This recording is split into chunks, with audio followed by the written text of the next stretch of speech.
So we can start, I think. People have joined in. I can see quite a few attendees. Great. So hello and good evening, everyone. This is Nayanika Datta from the Balipara Foundation, and today I am humbled to welcome you all to the fifth edition of the Naturenomics Dialogues.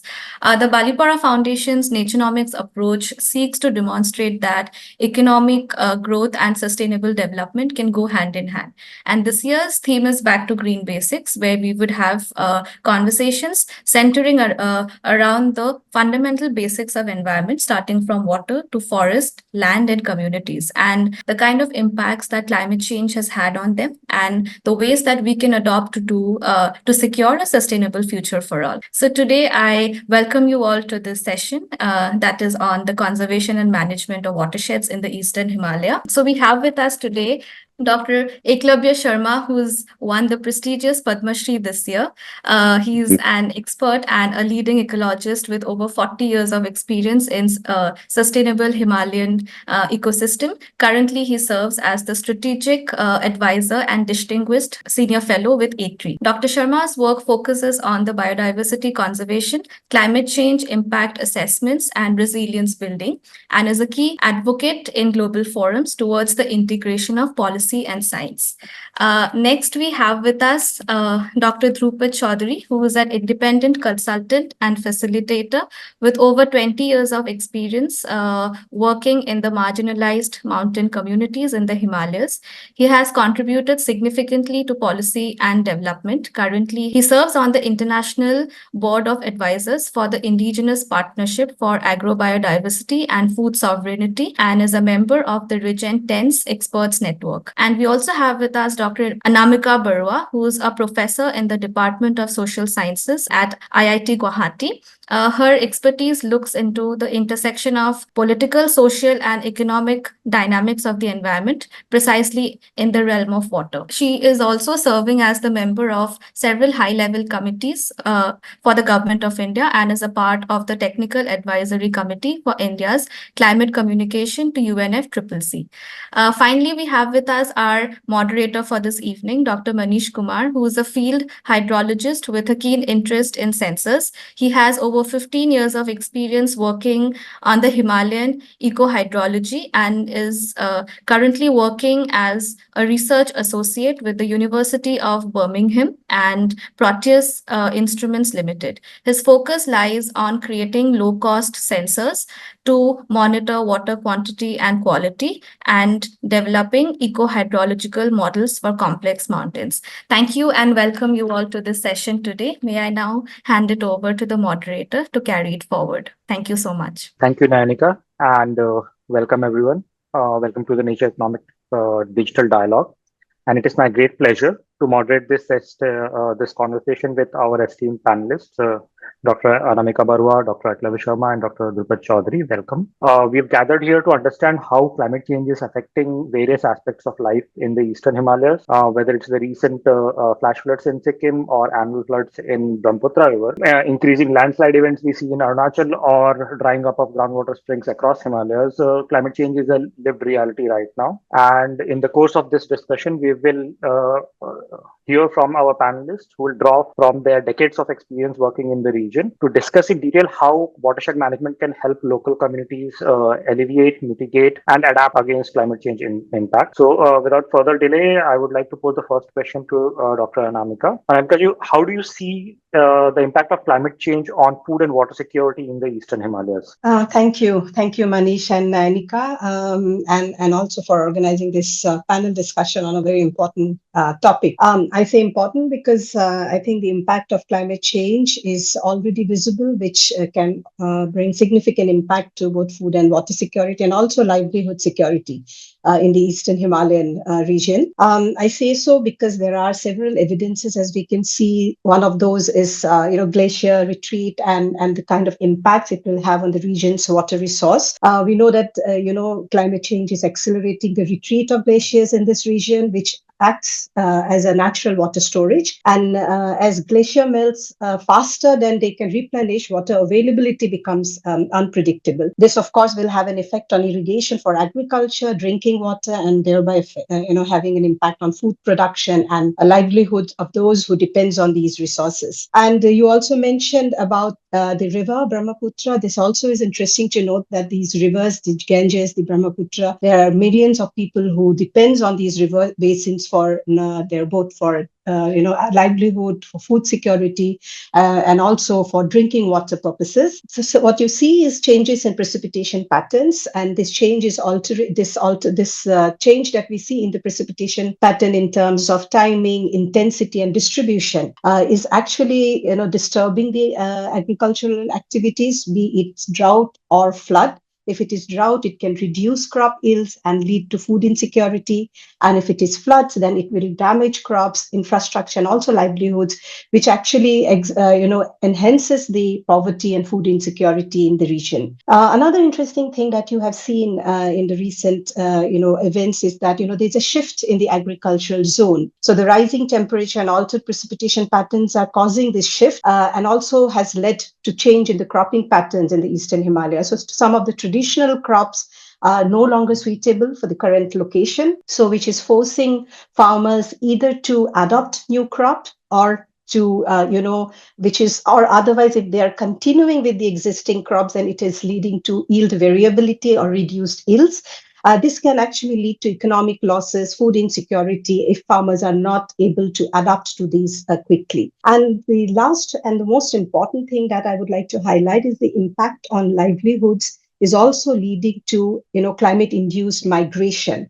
Now migration is good if it is pull migration, but what you actually see is these kind of migration is mostly like push migration, because they don't have an alternative option, so they are moving out from what they have been doing traditionally.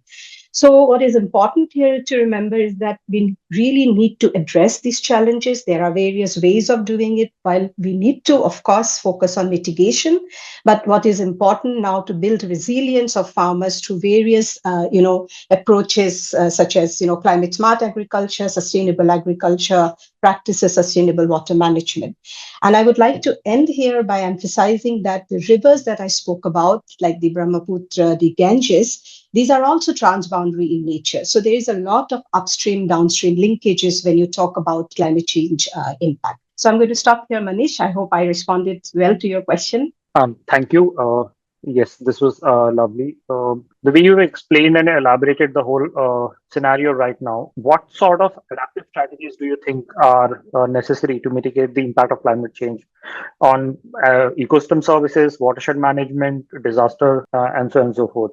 Eklaviji, if you would like to take the question, please. Thank you, Manish. Taking forward from Anamika, she talked about provisional services of both water as well as food. So let me go to regulatory and supporting services, which is provided by watershed management. Very much looking into that. So let me come for the watershed. So if I look at the Eastern Himalayan region, so very clearly, if we have to correlate, we have to see, because we are talking about the mountains, the Himalaya region. So it's from tropical climate to subtropical climate to temperate to alpine, and then very much in cryosphere zone. So you can see ecological diversity all along the mountains. With that, it is also very much linked with various biodiversity species in the context of climate change, the range shifts, the flora and fauna's movement over the years. So this is what is happening continuously. It's a quite a dynamic system which is there in the Eastern Himalayan region. But to correlate very much into watershed and what is the upstream, downstream linkage, as was mentioned also by Anamika, is from cryosphere and linking to tropical is one system, that is the river system very much, which links, and it has the catchments, it has high altitude areas, then catchments for small rivers that is joining the other rivers, then watersheds at the another scale, and then it comes to springs and springsheds at a very local level. So in that context, very much linking upstream, downstream at the Eastern Himalayan region is very important if we want to understand watershed structure and watershed functions. So one of the major result of the 5-year Hindu Kush Himalaya assessment clearly said that there is a amplification of temperature rise along the elevation. So that means the impact of climate change is in terms of temperature rise is higher in the high altitude areas, which means there is a clear impact on glacial lake outburst. Floods are formed. I can tell you in from 1990 to 2010, almost 1,000 new glacial lakes have been formed. So you can see so clearly so much of dramatic changes happening in such a short period of time. So that is very, very critical and important. And then we have seen the impact is very much in the high altitude areas from climate change, but the vulnerability increases as it comes down because of the upstream downstream relationship, floods, all those. No, so I'll come to that a little later. So we also did the Eastern Himalaya climate change vulnerability analysis, and then we were looking into vulnerability index, very much looking into biodiversity. So if I'm talking about watershed is composed of very much all these parameters, and we get the ecosystem services. I'll come to that very much. So biodiversity, water, ecosystem services, and well-being related index, when we were vulnerability index, when we are looking very clearly in the high mountain areas, it was very much the impact of climate change was happening. But since the people, if you look at the population in the mountains, this is less people, and in the downstream, just look at Brahmaputra, you have so much of large population and downstream and infrastructure, all industries, irrigation, every economic activities are happening. So the vulnerability is very much increasing downstream. So in the management, we certainly have to focus on the mountains if we have to reduce the vulnerability on the downstream. So that is the policy message that I would like to very clearly bring about. So what we also have to see, I think I have to, Anamika mentioned about Brahmaputra. And if we talk about the Western Himalaya, the Indus or Ganga. So actually Eastern Himalaya has both Ganga part, Kosi river meets in Ganga basin, but majority of the Eastern Himalaya is Brahmaputra, including Tista goes and in Bangladesh meets the Brahmaputra. So looking at Brahmaputra in terms of irrigation, what she was, or in terms of watershed function as a water delivery for low flow season, not of this thing. And if we compare that very clearly, we can see the actually Brahmaputra originates at near Kailas and moves around 1,500 kilometer eastward and then enters into the Arunachal Pradesh and comes down. So in that 15, most of the glacier melt water is used in Tibetan Plateau and that area, and that is only around 15% of the total. So what water we are getting in the Indian part or Bangladesh part or Bhutan part, mostly the water is coming from precipitation, and that is from the watersheds and the catchment areas. And that is around 60 to 65% of water which we get. They are either stored and then slowly charged in the river system.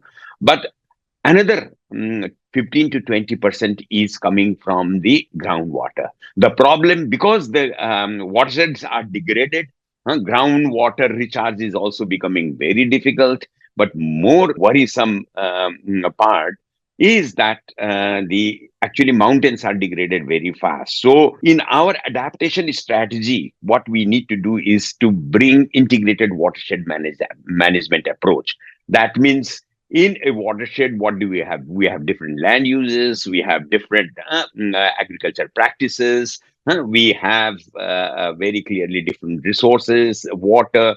All these are part of the watershed management. That means there is a diversity of ecosystem within a watershed, in a larger watershed. So ecosystem diversity has to be looked into if in an integrated approach.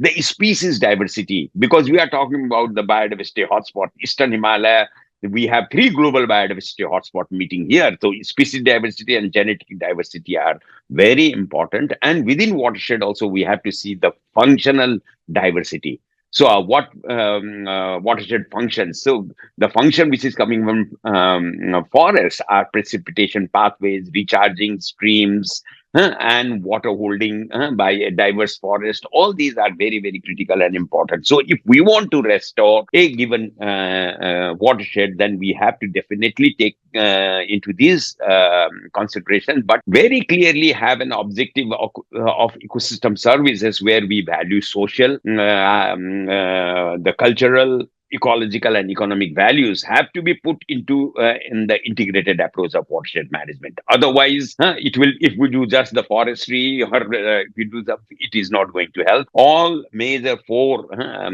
pillars have to be taken into that. That is the sustainable pillars of development has to be put into. I have separated social and cultural, but they can be taken together also, and then ecological economies. One of the things when we do now management, because of people dependency, there is a conservation, protected area, then there is a many trade-offs we need to understand. They are quite complex, and then we need to bring synergies very much in our action when we do integrated watershed management.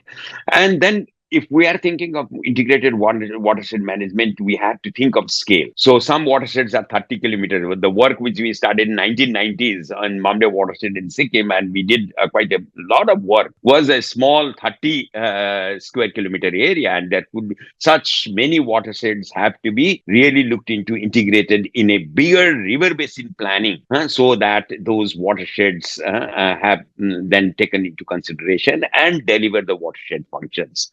So I can keep on talking, but I think these are the major things which I thought I will put here. So what Anamika was saying and what I am saying, they are very much has to be integrated overall, because ultimate what we are seeing food security, we are seeing a sustained, clean and sustained water system for drinking, for industries, for irrigation. So for that, watershed function is important. The elevations, the high altitude, so all has to be linked. It's a very challenging, very much we have to recognize the complexity, but definitely understanding the linkages between all of these are critical for a good management and for good policy action. Thank you. Thank you, Dr. Sharma, for providing a very detailed overview of Himalayan hydrology, or should I say socio-eco hydrology, Yes. spanning across the multiple disciplines that the region needs to understand is happening. You also spoke about how there is little amount of data in terms of scientific knowledge, whether it's instrumented watersheds, and your like 1990s work. I think after that, our 2010 and ongoing work is the second work that has come Yeah. in terms of instrumenting watersheds in the region. I'll take it to Dr. Drupad and continue towards asking, how do you think traditional ecological knowledge plays here, complementing or augmenting or actually standing on its own in terms of better management practices of watersheds, converting into more modern watershed management practices? Dr. Drupad, please. Thank you, Manish. I think I would start from the basics, right? And pick up on something that Dr. Sharma had talked about when he talked about the Eastern Himalayas. He mentioned that when you come to the Himalayas, but specifically so when you're in the eastern side, there is huge gradient in terms of the ecosystems and the agroecological zones that you see, starting from the tropical, and you go all the way up to the what one would term as the high altitude or the tundras, right? So there's a wide diversity of agroecological context that you're talking about. Within this context, you have different communities who have been living in those areas for generations. And as we know, the basics of society and of societal evolution, what you'd find is that communities evolve approaches and practices which are shaped by the environment in which they are living. Now, that means that you have communities living in the Eastern Himalayas for generations, and they've been living in these diversified ecosystems. naturally what you have is a very rich repository of knowledge of how you interact with nature. I have been working for many years on what one would term as indigenous communities and their natural resource management, or what in India we would term as tribal communities managing their resources. One of the important aspects which cuts across all these communities, whether it's in the eastern Himalayas or if you go further up in the higher altitudes and look at the pastoralists or even the rangeland people, the herders, you find that they have shaped their lives and livelihoods according to the environment in which they're staying. Now, I'll give you a couple of examples to drive home this point. If we visit the Zero Valley where the Apatanis live in Arunachal Pradesh, what you see is as you enter the valley, it's like a saucer shaped valley. And you immediately see miles and miles of green paddy fields which are there. But surrounding that valley are forests which are in very good shape. When you look into this forest, what you find is that these are not just natural forests, but they are man-made and man-managed forests which are there for different utility purposes. And you have forests which are bamboo groves as well. So a diversity in terms of what type of subsystems that you have. Within each of these, you have a very rich collection of biodiversity. And this is not just in terms of plants, but they harbor a lot of animals or other organisms. And in the soil, as well as on the phytoplankton of the plants, you'd have the microbial diversity in there. Each of these have been nurtured and they have been very consciously, managed by these communities. I'll give you another example, which you find throughout Eastern Himalayas, stretching from Eastern Nepal, Bhutan, of course, in Northeast India, in Myanmar, in China, and into Southeast Asia. And that's the practice of shifting cultivation. Shifting cultivation is something which is vilified and has been vilified from the colonial times. And there are reasons, why that has been done. It would take us another webinar to go into the details. But briefly, it has been driven by the colonial desire for rent-seeking approaches, that you wanted to have rent out of land which is being cultivated.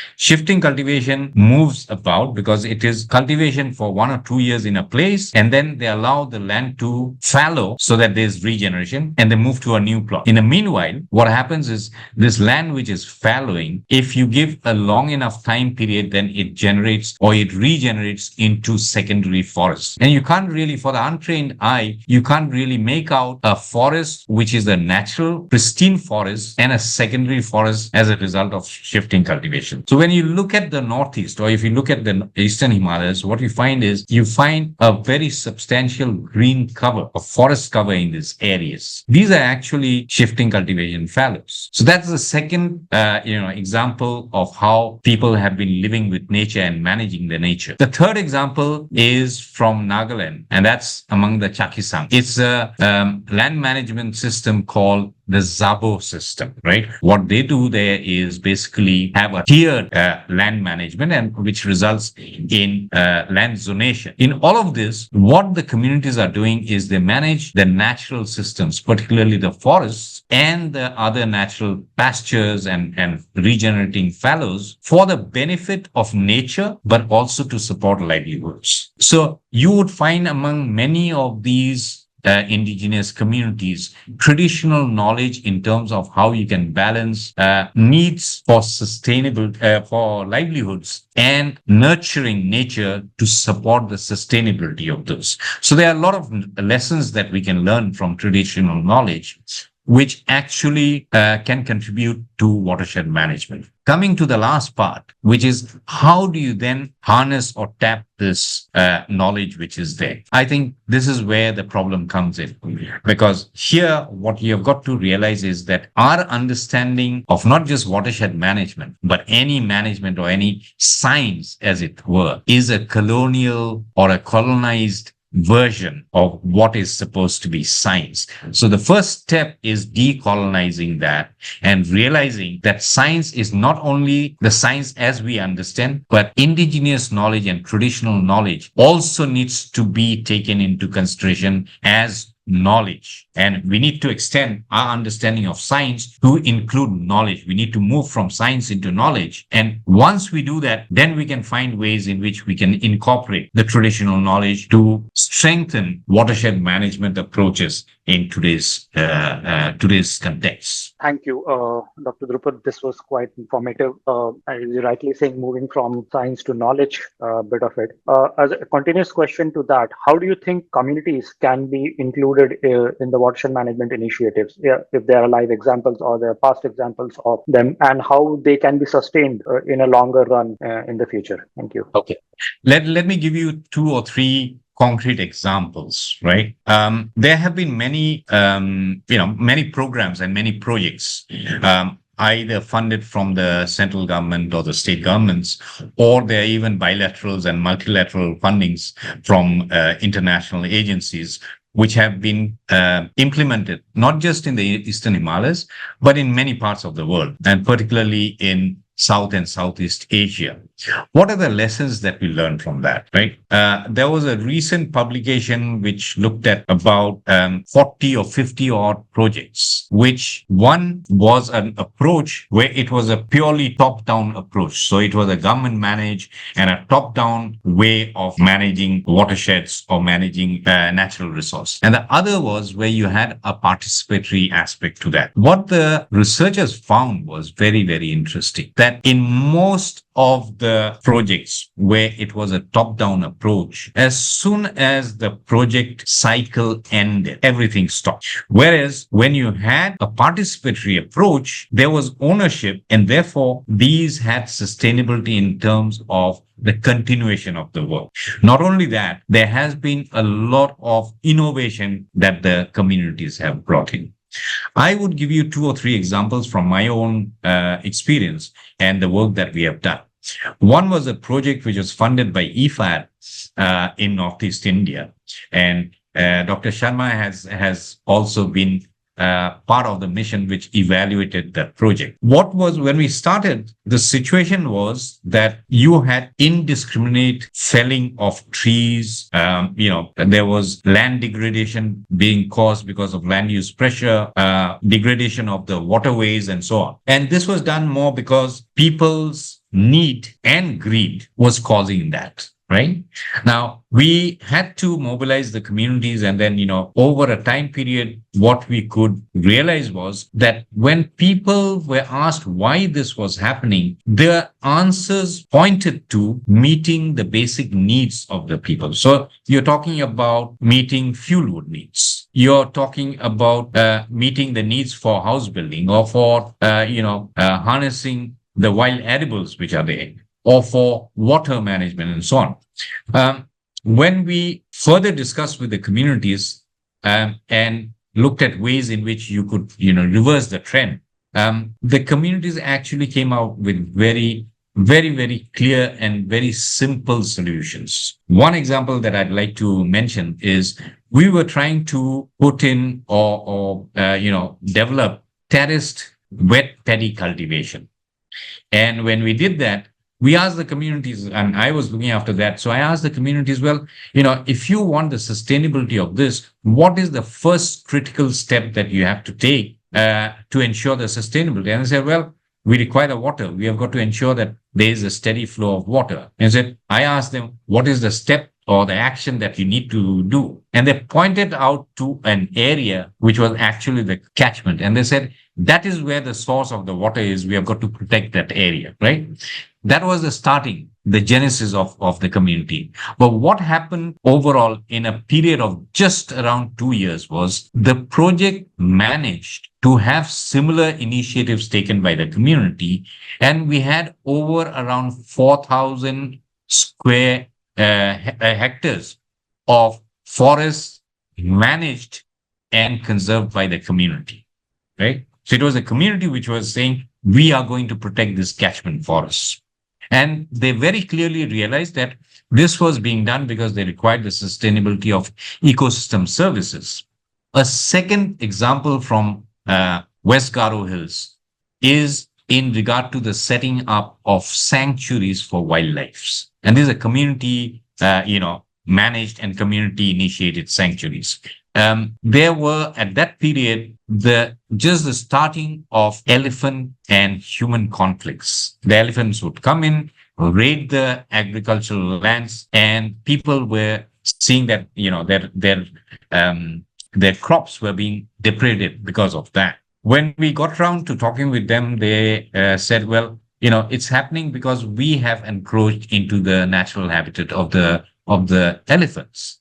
So when we asked, what can you do about it now? How can we, ensure that this goes down? Again, a clear answer. They said, we have got to return back the habitats that we have taken away, right? And they've clearly marked out areas where you could set up these elephant sanctuaries. Now, interestingly, there were cases where two or three villages came together to have a larger, not just the sanctuary, but also ensure that there were corridors between these, natural habitats for the movement of the elephants. So that's the second example that you have. The third one that I can mention here is the sanctuary which was set up for the chocolate mahaseed, and this was a river in the river system in Garo Hills. Across Northeast in those days, and I'm talking about the early 2000, right? What was very common as a practice was indiscriminate fishing by using poisons or, using line or even electricity, charging and then killing the fish. And the people started realizing that, this is not going to be sustainable in the long run. So communities got together and they set up norms to identify areas which they would declare as fish sanctuaries. They identified core areas of the sanctuaries, places where the fishes were breeding, right? So 2 kilometers upstream and 2 kilometers downstream from the area where the breeding took place, the community said no one can do any fishing in here. And they protected their areas. They had regulations in terms of, punitive action for anyone who broke the laws. Today, when you go in there, Manish, in the same area, in the Simsang River, you have many hundreds of such sites which have come up, protected areas. But what is more very, very encouraging to someone like me is to an ecologist is that today you have the otters returning back to the Simsang River. And that tells you how well they have managed their habitats. So as I said, there are many examples. We need to, showcase, highlight this and take lessons from that.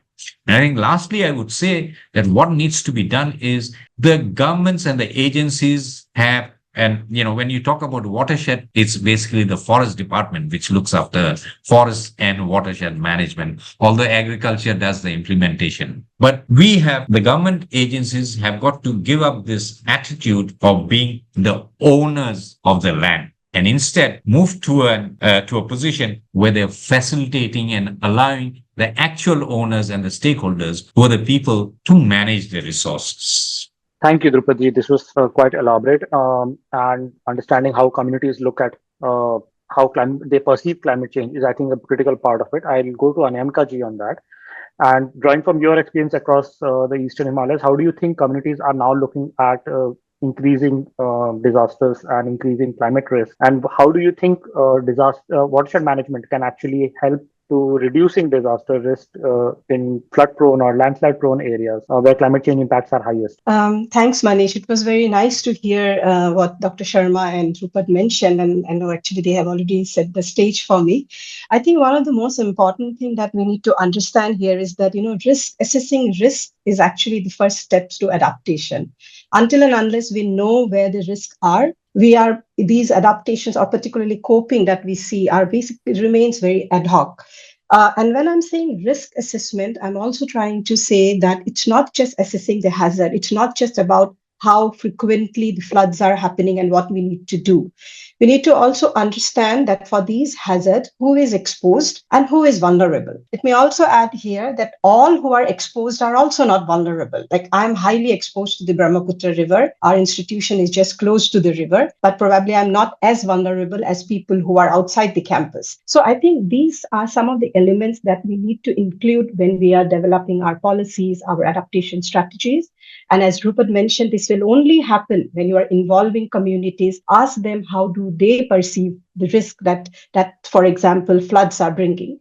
Now, to give you an example, there has been certain areas where we did our fieldwork. For example, one area is called Majuli, which is a river island in Assam. And what we felt was people told us that flood, which they considered to be tolerable 2 years back, the same flood seems to be now intolerable, which means the risks has gone up. The kind of coping strategy that they use is no longer valid. They cannot actually overcome the impact of floods by the kind of coping strategies that they used to use. Now, this is where they say that they now need support from external agencies to enhance their traditional knowledge, to help them, give them an early warning at the right time, at the right way, so that they can enhance their resilience. What we see that their experiences, say for example, if somebody is sitting in the central government and preparing a policy and not giving importance to the views that the community bring, what happens is that by the time we realize that the risk has become intolerable, it is very late. Whereas community perceives that risk faster than one who doesn't experience. They have direct observation, they directly face this, and so it is important to have them on board. And that is why we keep saying that every decision that you make has to have a participatory component. So when you ask me how community perceives risk, they see risk almost every day. They see that, okay, they can also actually foresee that what may be coming, probably not as accurately as running a scientific observation would do, but there is a lot of truth in the way they perceive it.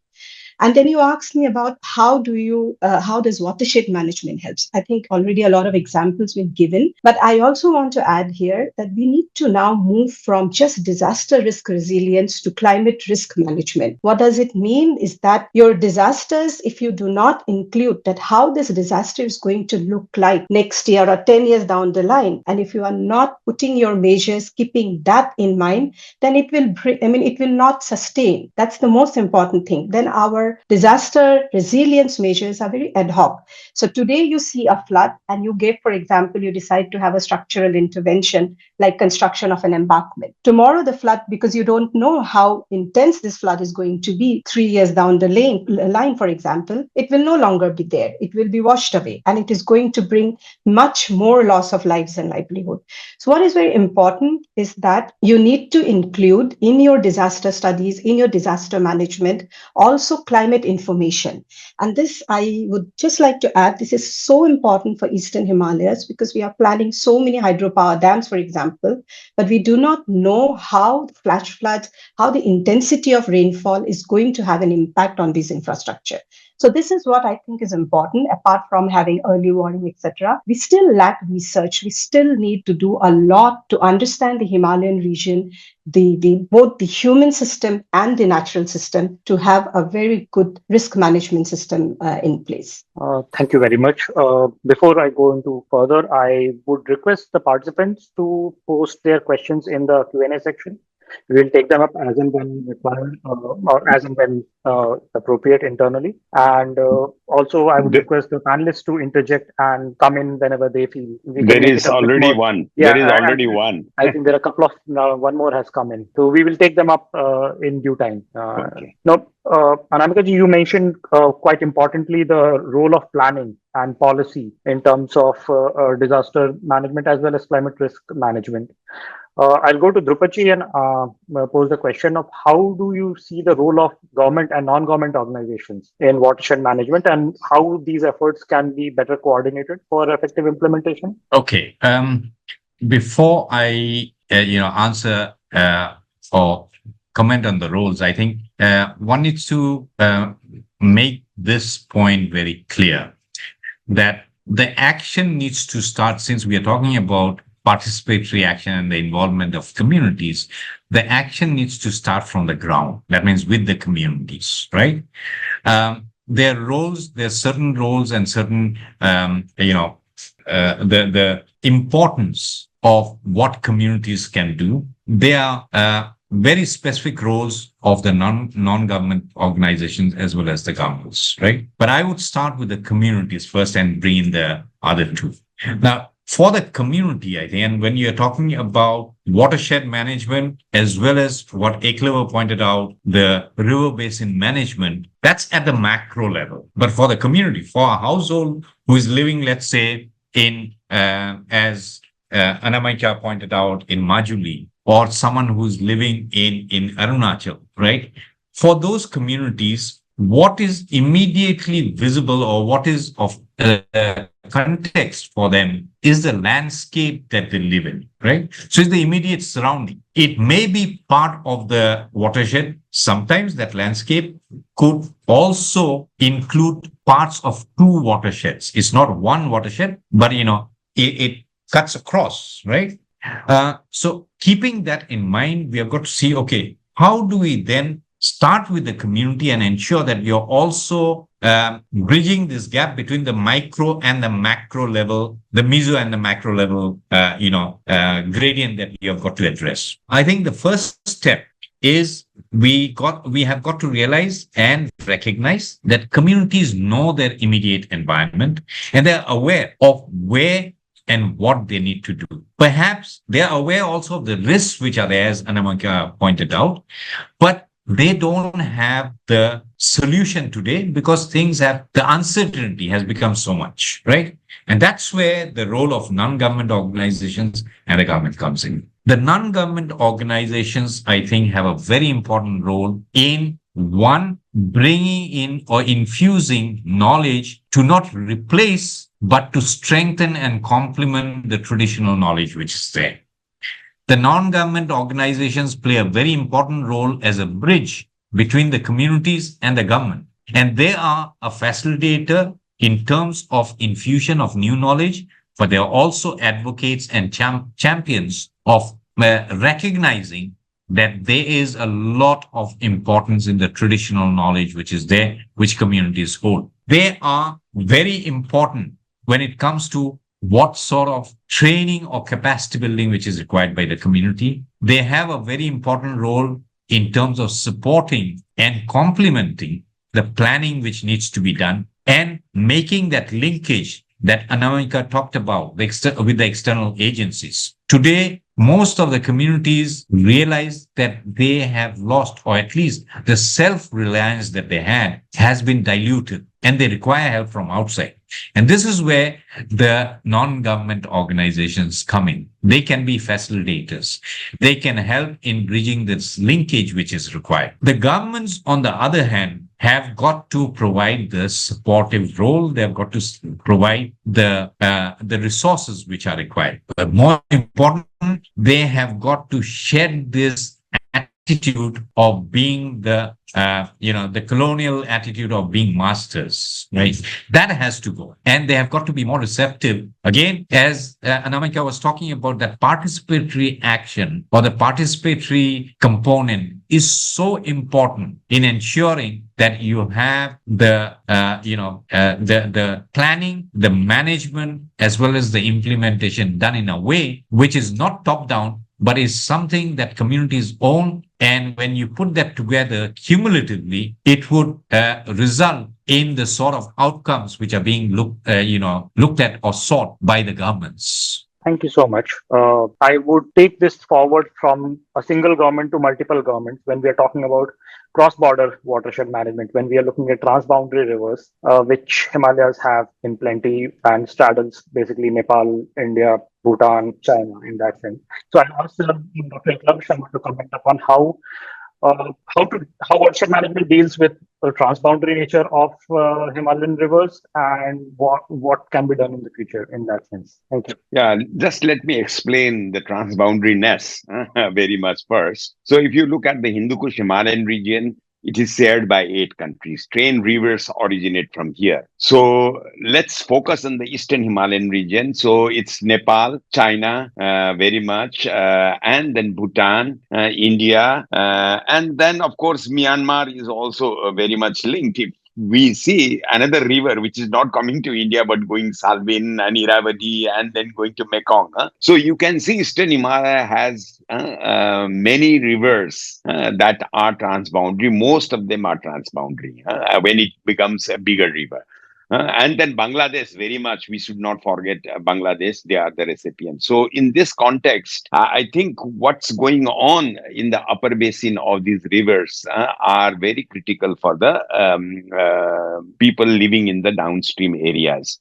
So, when we look at watershed, what is happening in the high altitude areas and in the transboundary river basins, let us first see what are the things which are lacking and what needs to be done. Then I'll come. One major thing which we have seen in our assessment and my so much of experience, that high altitude and as we go in the higher elevation, there are very few monitoring systems. So we don't have proper monitoring. So that is what means we don't have evidence, we don't have proper knowledge to make action down. So that is one. The other thing, even if there are somewhere, the information management and information flow to the people in the downstream, from China to India to Bangladesh, how this is in a transboundary situation, the information flow has to happen very much. What is happening in upstream and like that. If we look at what Anamika said at the very much in the regional local level, but if we look at transboundary rivers, see that disaster is the humanitarian power.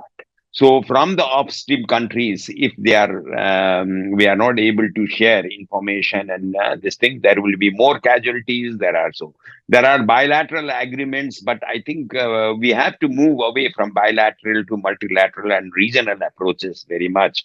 So this is what is required. So what is happening in upper watersheds needs to be very clearly informed the lower watershed, so that I can give you one example. In Nepal, there was a landslide dam was in Tutkosi.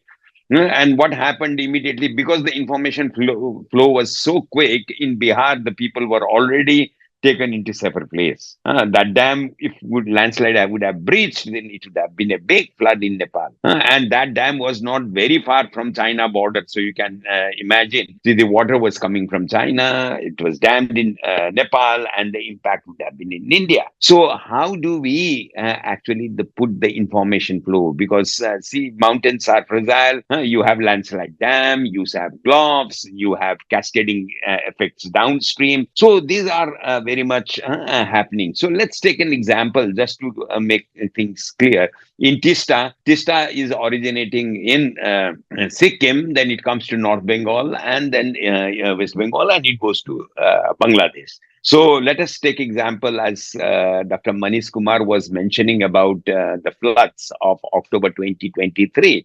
So what happened? In Lonak Valley, there is a glacial lake. And that glacial lake, there was a landslide, which happened when there was a lot of rain. And because of that, the bridging took place. And then it actually, the flood was created by the landslide in the glacial lake. And then it hit the hydropower project in Changtang, and then Chungtang, and it really then had a cascading effect downstream. And there are many hydropower projects. So what is happening? The information from the high mountain areas, although was there, they were not working. So more robust monitoring system has to happen. Then what has happened? Because of non-proper river basin management between the countries, many hydropower projects are there. You will not believe there was so much of sediment which was deposited after that. The riverbed has gone up. And now what is happening? Many like Tista Bazaar, people, the roads are caught up because the level of water after the first rain of monsoon, already this problem is being faced. So the river basin approach, the information flow, what needs to be done in the process and planning, that has not been done. So this is very, very worrisome in my opinion. So what we suddenly have to do is definitely, if we want to have cross border, I think we have to have a very clear understanding. It should be a regional flood information system is something which can really help, which can be helpful in passing the information. I know in the low flow time, water data sharing might be difficult, but there are other data. There are other data very much looking into.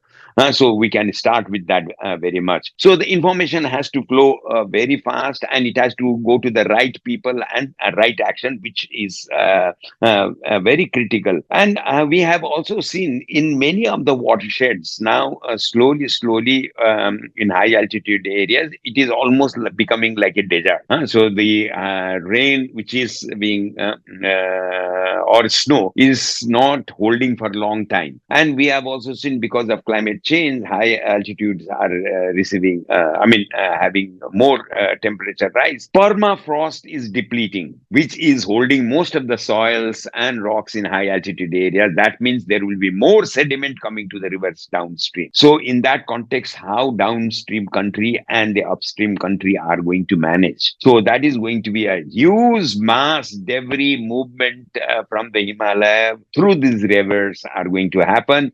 And there will be more impacts on the economic side, because there are many dams, hydropower dams, those will be also impacted. So in this context, overall, I think knowledge generation, knowledge has to then transmit to different sectors of society. It is not only amongst the scientists. So there has to be a partnership between community exchange. We have seen very much in community flood early warning system. It is at a very small scale, but it works. So like that, information has to flow from upstream, downstream, between communities exchange, then business to business exchange, scientist to scientist exchange. If that is going to happen, then of course political is also. We always, when we say transboundary, we just think about government. I think we have to move away from that notion. Government will come, but if there is already partnership that can happen between institutions of science, between the scientific fraternity, between the communities, I think this will definitely help. So let's begin with, I think, this softer cooperation among various stakeholders. And that will build, the pressure will build, then that will be build visibility, that will be confidence among the countries, amongst the stakeholders, and then I think the political cooperation also can come. So let's begin with science, which is much easier, and scientific entries. In ICIMOD, we were able to do wonders because there was no boundary. We talked about science, evidence, and we talked about no country, but about the nature, about the people, about the ecosystems. So I think I would see there is so much of positive possibilities, in my opinion, on transboundary issues. So there has to be more discussion, more cooperation, more, I think, interaction. I would suggest in future also to Balipara Foundation, they should have transboundary related watershed management or some sort of discussion amongst Bhutanese, Bangladeshis, India, to begin with 3 countries, if at all they have other, or Nepal, 4 countries to begin with for the Eastern Himalayan region. And if they can bring China, that is well and good, very much. So, but we need to really discuss and start discussing, and such institution will make a very good, I think, a step forward, in my opinion. And there are intergovernmental organizations like ICIMOD and like that. We can still connect, but we have to connect at our levels also. This is what I would like to say at this moment. Thank you, Eklaviji. I can see Drupaji has hand up, but I'll cut to Namika ji, and because I think she has to leave and have her comments before, if you please. Thank you. Yeah, thanks, Mani. Sorry, I have another meeting actually at 6:30, so I have to. I think I completely agree with what has been discussed and told.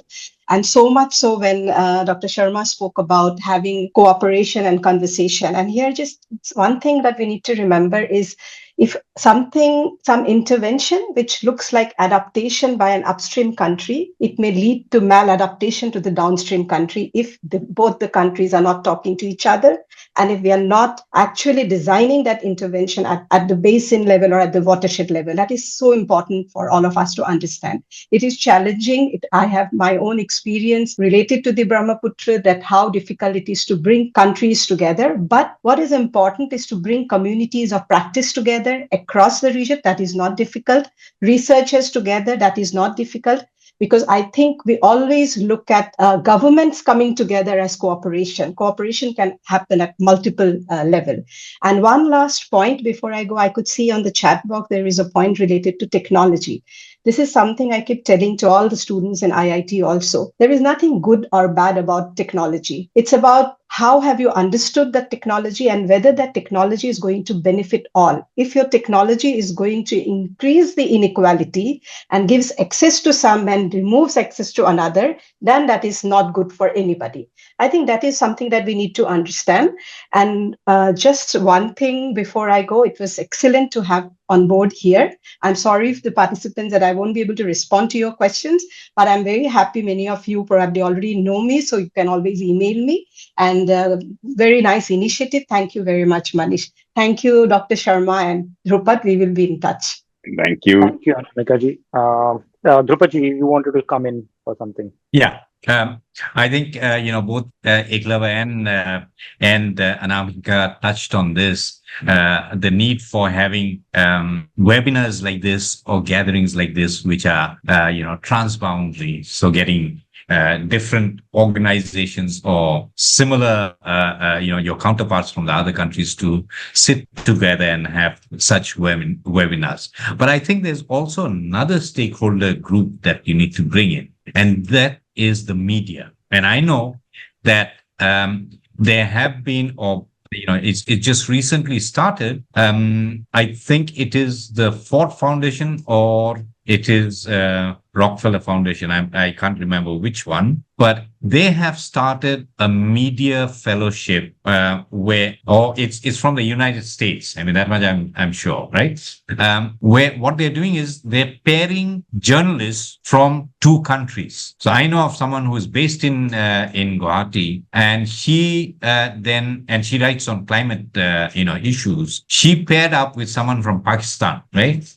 And they have written a piece on the last one. What she's written on climate change, but the last one was in regard to the air turbulence which is happening because of changing climate, right? It's not on watershed or on water, but that's a possibility. We need to get the media together because they are a very important stakeholder in terms of influencers, right? They influence your thinking. And I think we have got to reach out, broaden this whole stakeholder base and see how we can get people from different, countries as well as different discipline to discuss or to talk about such things. Thank you. Thank you. Wait, where am I? Oh, yeah, I thought I was muted.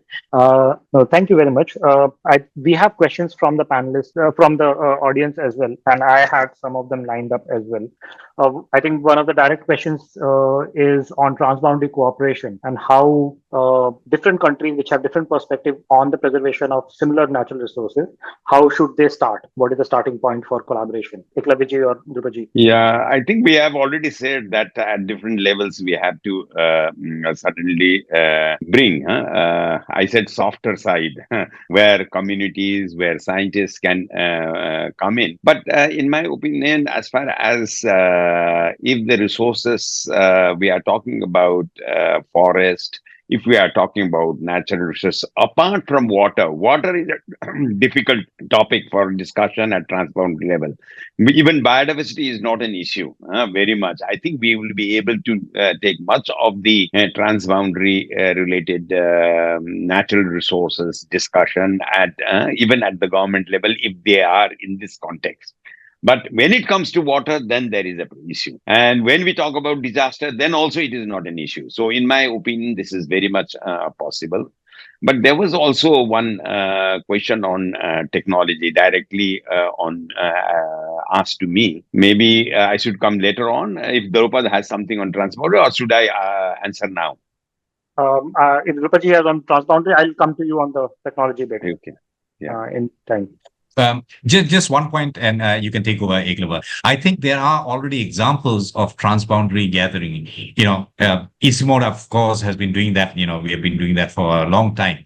But in this region, in this part of the country, you've had last year, I think there was a meeting which was organized by the Asian Confluence, and they talked on water, right? They brought together people Breaking up a from little bit. different countries, and the main topic is on water and river management. So there are other organizations which are doing that. And as I mentioned earlier, what we need to do is we need to get together, organizations working on the same, so that you can then have a critical mass in terms of having a voice for the policymakers to hear and making them change. Thank you.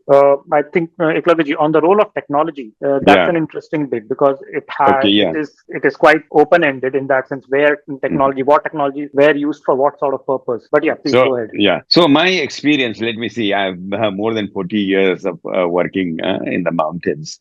One thing we still lack when we talk about technology, the mountain specificities are not taken into consideration. This is a general statement. So normally technologies, when we bring to the mountains, they have their own specific situation. If it is very high altitude area, then the cold and other things will come. Somewhere it is because of the high humidity, it will something else. So when we talk about many technologies in the mountains, we have to see mountain specificity, in my opinion. But after saying that, I have to also say there have been very good technologies which has helped people. So in the Western Himalaya, I can give you example, the glaciers melted, the water channels which were connected to glaciers, they get disconnected. There was no water available for irrigation, for drinking. So solar power was used to lift water from river to the villages.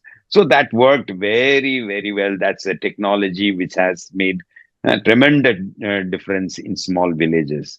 For smaller floods, again, from which we started in Assam, community early warning system, very simple technology, community from upstream telling, informing downstream about floods coming from small rivers. Same thing worked very well in Nepal. Even in the transboundary condition, from Nepal, they informed Bihar. So it worked very much community through mobile information passing on, and saved a lot of livestock also. And also it went to Pakistan and Afghanistan. So what I am trying to say, if the technologies are tested in the region and then mountain specific issues are taken into consideration, it works very well. We have to also be very sensitive to culture. So I can give you one example of Sikkim, very much there. So normally large cardamom is a cash crop, and they are harvested and they are actually dried in traditional kilns somewhere within the forest, agroforestry systems and like that. A new system was created or constructed, and the culture of drying the cardamom was not integrated in that, and that system didn't function. So we have to see how labor has to be reduced, how culture is integrated, all these in the technologies when it comes. So many technologies are suitable. They have to be tested, specifically mountains. Some are to be very clearly looked into their cultural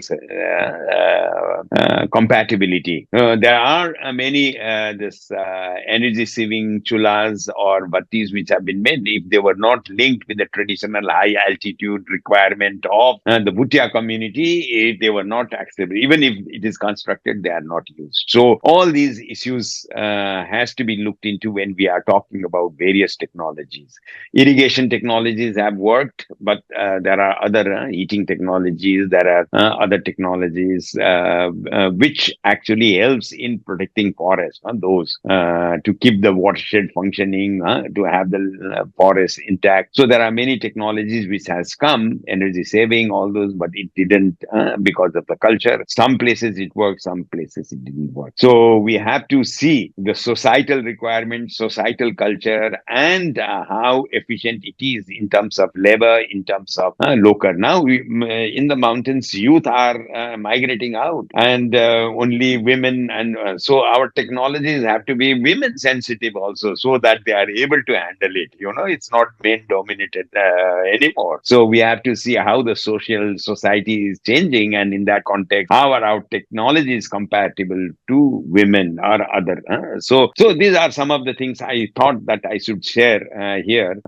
Technologies are available. Either they are not mountain sensitive, or they are very much working in some of the cases very, very nicely. But I think we have to also see the how the dynamics is changing in terms of people who are left behind in mountains, and they are managing those watersheds and agricultural systems, where the technologies are critical and very important player. Thank you. Thank you. I think this is quite detailed.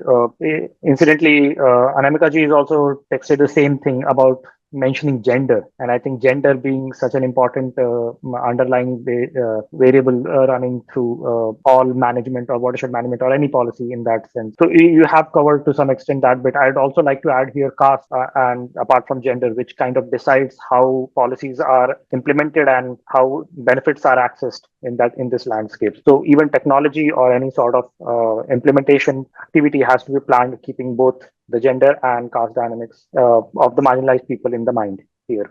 Coming to Drupaji, there's one question here on communities themselves, how communities are not, may not be very receptive of actions and policies like agricultural practices of using pesticides and chemical fertilizers. I'll add one more part to that of, do you think in the mountains with youth migration, communities themselves have become weakened because the people who are left are only of a certain age group in that sense? So the actionable capacity becomes limited in that sense. And whether that affects how any sort of management can be implemented in the landscape. I think it's a very important question. It's a basic question where what you're talking about is a certain way of or a certain approach and thinking of how you look at development and the alternate which are offered. So when you talk about agriculture, conventional industrial agriculture, you're using a lot of external inputs. You want to change that, get into organic and which are more sustainable. The issue or the challenge which comes up is the immediate drop in yield and income, right? And for the rural community, income is, or the yield is very, very important. So how do you then manage to change or how do you go about changing their mindset and showing them what are the long-term benefits of this?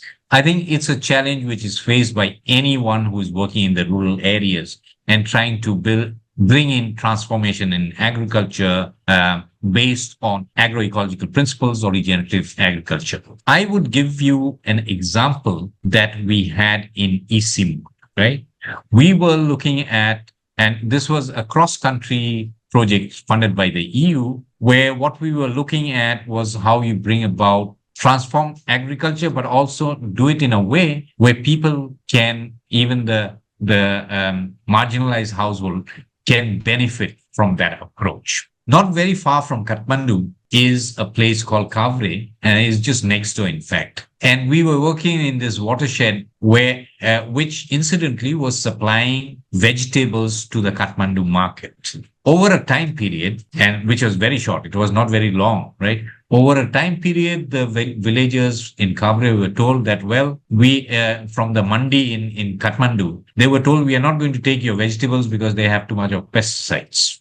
Right. And the villagers didn't know how to go about. So what we introduced, or we helped the community to introduce, was building on their traditional knowledge to look into what one would very broadly termed as laser or low external input agricultural approaches, right?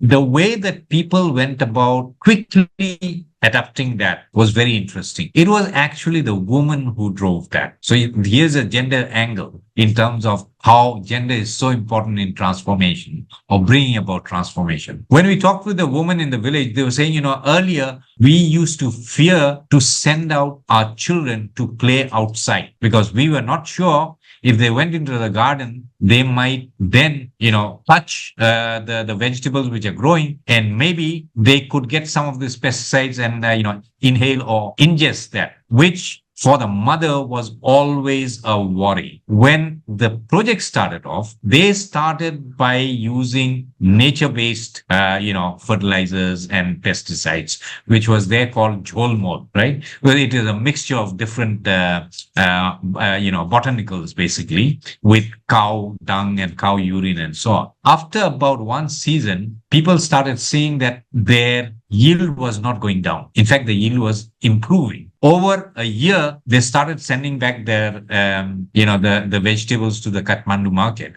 And in fact, that became, there was a growing demand because these were organic. By the time we finished the project, when we went around and asked people there what they felt about the project, the woman was saying, now we can send out our children to play. We have no worries. Well, it's very, very, it's a very simple statement, but it's profound, right? So what one has to look at is what are issues which are critical to the people and which they fear. If we can, identify that and then try and show them that, look, if you take this up, you can offer an alternative to address that risk that they are fearing all the time, right? We have many examples from other countries as well, but I think this is a very good example that we have, right? Same project in Myanmar, when we looked at, similar aspects, they were using what they term as fish amino acid, basically taking in the waste of when you are eating fish, the bones and the entrails and so on, putting in some jaggery in there and fermenting that, and then using the filtering that, and then using the liquid for biophyte fertilizers and things. What happened was it could increase their yields, but it also made them more relaxed in the sense they now knew that there were no poisons, as some of the villagers put it, that there are no poisons out in our immediate environment, and which can allow the children to go out and play. That, I think, is, it says it all. So short point after a long explanation is that you need to identify what are the key areas which people have a concern about and see whether you can link that up to what interventions you're doing. Thank you. Now, in the interest of time, I'll ask probably two questions and request you to take probably a minute or two to go about them, please. One was first was to Dr. Sharma. I think one of the questions in the comment section is also about this development versus conservation debate, which is how different hydropower and other priorities are causing a lot more issues in the landscape, whether there's Chardham or whether that is Sikkim. And it is not just development, it's also security concern. It's also the burgeoning tourism, which is demanding and mandating a lot of these changes. How do you see that playing out, and how watershed management can play a role in that? Both of you, please, but keep it maybe concise. I think when conservation versus development challenge has been there for very long, and I think they should not be looked as two different. They have to look as one coin, and both has to exist. Conservation has to be done, and development. For that, we have to have development which is environment friendly. The big dams is not going to help. We need. So we have to see small is beautiful for mountains. So we have to take the approach of small is beautiful. And I think I'm very much worried about the large volume of tourists. So, I mean, there is very difficult regulatory and controlling numbers. And it is just booming, and much of the areas are exposed. So there has to be something which has to be done So the best thing that can be done in tourism is how we can make our tourism industry responsible, environment responsible. I think that is the education part is very critical and important. So behavioral change by the tourists who come, the tour operators, the travel agents, the vehicle association, all those. I think at that level we have to really see and work rather than controlling number. It's very difficult to control. And another thing is much of the construction in mountains because of tourism. See, I see very progressive the homestays on one hand, but on the other hand, you can see huge 14-story mount hotels in Gangtok. Right now, it has come 14 stories. I don't know how it is going to help. So somehow, I think overall awareness is required, and very strict norms have to be followed. Regulation has to be followed, which has to be done from the point of view of national level and the state also coming together. Thank you, Drupaji. I think, when you look at things from an economic perspective, right, then things work. For the simple reason, everyone understands economics, and therefore our advocacy has to be in the same language. So if you turn around the whole issue and say, look, you cannot have development unless you have conservation because of the costs which are there. If you have sustainable development, what you're going to do is going to be cost effective in the long run. And you can have economic models to show that, right? It's a simple, issue of reducing your profitability and spreading it over over time period, right?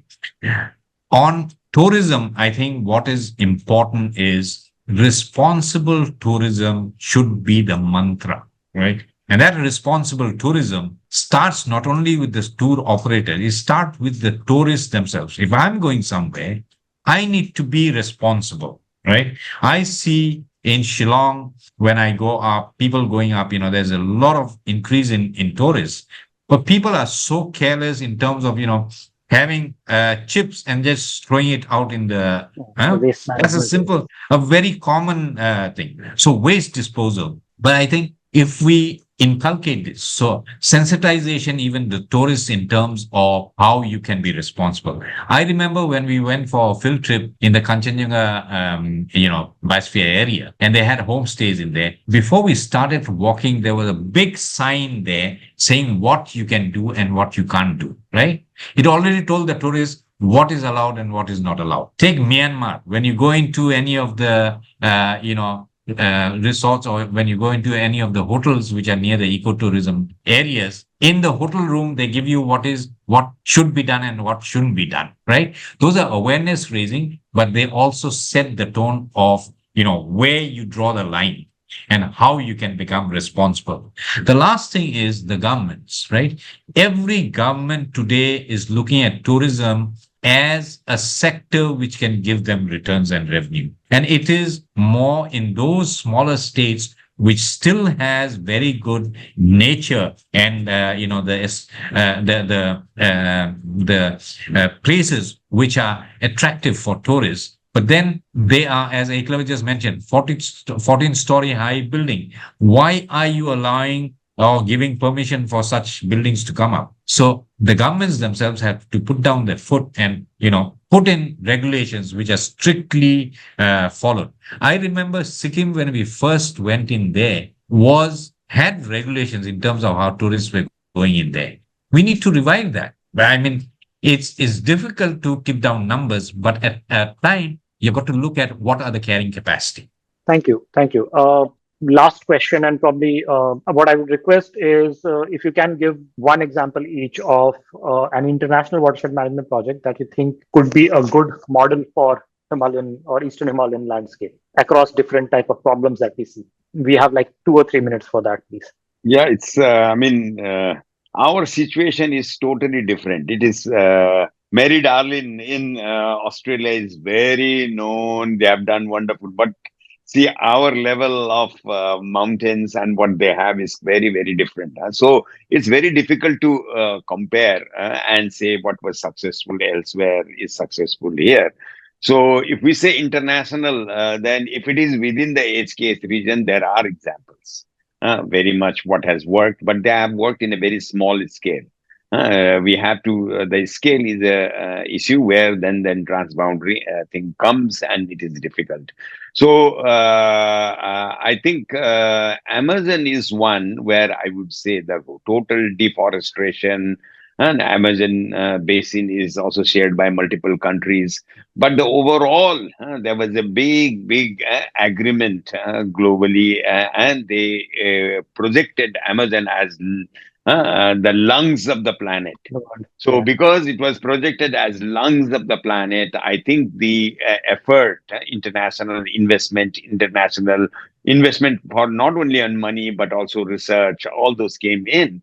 So the whole basin now is being said that it is revived. So there are examples. So Amazon is a very good example, but we cannot compare Amazon with the Himalaya. So that's why I'm very much reluctant to say we have our own strengths and we have our own challenges and problems. But there are some elements in those international successful watershed river basin management where we can learn few things and bring it here. But and then we have to adapt. We have to see on our own situation. So I would say we cannot take that model here, but see, we can say we are the pulse of the planet, as we have said in Isimod. Means here, because the temperature rise, mountains. So what happens here impacts almost the whole planet. So it's not. So we are trying to project it in a different way to really see. So the approach is a little. I mean, it has to be different, in my opinion. But we can learn from some of the components of the success. Even if the process can be learned from them, I would say it's a great. Amazon, the process has been wonderful in recent years. Because global investment, everything came researches from all over the world. So similarly, Himalaya needs more of such attention. So if we can learn the process of how to bring international attention, investment, I would say there we made a success, I would say. Thank you. Drupaji, last comments. Yeah. I would give you an example which is more from the communities, right? See, for the last 2 years, I have been involved looking at how indigenous food systems, right, can offer what is called as path-breaking lessons for transforming agriculture and, providing a solution to climate crisis. In this 2 years, one of the places that I've visited is in northern Thailand. This is a village right in the center of a protected area, national park, and they are the Karen people there. The name of this village is Hin Lat Nai, right? And in Hin Lat Nai, what you see is as you go in, you find that they have their rotational farming, which is what we would term as zoom or shifting cultivation here in the rest of the world. But they also have what are known as forest gardens, right? And the forest gardens basically are within the forest, and you have, different tiers of natural forest which is there. But in the shrub layer, they are tea cultivation, right? So they have tea in there. They also have beekeeping in the forests. And the third is you have bamboos and others. So you can collect quite a lot of insects and other wild edibles which are there. Now, the economy of Hinlet Nai is based on the forests, right? And they have very consciously said, we are not going to allow any commercial or commodity crops to come into the village. They've managed to, to keep their surroundings pristine. I was, so impressed when I went in there. One of the indicators of a good forest, of a good tropical forest, are the emergence. As you look at the canopy, you'll find the emergence which come up, and these are the tall trees which are there. In Hinlat Nai, you can still see that, right? And it's a surrounding. So to me, that's an example which needs to be replicated. And when I started, I talked about the different examples from Northeast. I think there are quite a lot of examples which are community managed and community led. In terms of international projects or international examples, I think one weakness that I mentioned is when it is top down, you always have the project, slowly disappearing after the funding has left. So we need to learn from the communities. We need to learn from where it has succeeded and see, as Eklava says, what are the key elements of the process? What were the key things that needs to be emulated? So whether it's institutional arrangements, is it the governance mechanism, or are you giving the ownership and the decision making, empowering the communities to do it themselves, right? I think these are important aspects which we need to keep in mind. Just one more example, very briefly, one sentence. I think from the region, again, the river is originating from Himalaya, Eastern Himalaya only, Mekong. So Mekong River Commission is a good example. So everything is not so good and green. There are challenges also, but there are many good things. And as Drupad was already talking about Thailand, so similarly, there might be many good things in the Mekong River Commission region, which can be also taken. Not only the Amazon, but also we have one example in the region. I think Thank time you. is also for me. Yeah. Yes. I think I would end here. If you have any concluding remarks, if you want to say that, okay. Then this was wonderful. I think a lot of learning for me as well, ranging from understanding science to knowledge transitioning, or climate risk management instead of disaster risk reduction. I think there is a lot of things that we have taken as general understanding, but needs to be contextualized for the landscape, including the understanding of secondary forests, and how this idea of the word secondary itself is a colonial construct, because the forests that we have been generationally like that. And I use secondary forest in my writing as well. So it makes me think quite a bit in that sense. The role of technology, understanding how management can be, or watershed management can be Himalaya specific. All of this is, I think, quite knowledgeable, and I think audience would have also enjoyed quite a bit of it. Thank you so much for giving the time, and thank you to Balipara Foundation for giving me the opportunity. I'd let Nayanika come in, and thank you. Yes, thank you so much, Manish, for summing it up so well. With this, I would like to thank all the speakers for taking out time and joining our session, and for coming up with such a diverse set of perspectives and insights from your field experiences and beyond. And I think it does inspire the youth a lot like me to think about conservation in the new ways. And with this, I would like to close the session today, and I will soon be sending out a report stating the possible recommendations that we can curb out from the session. And so we can collectively work on that report from the feedback that you'd give us.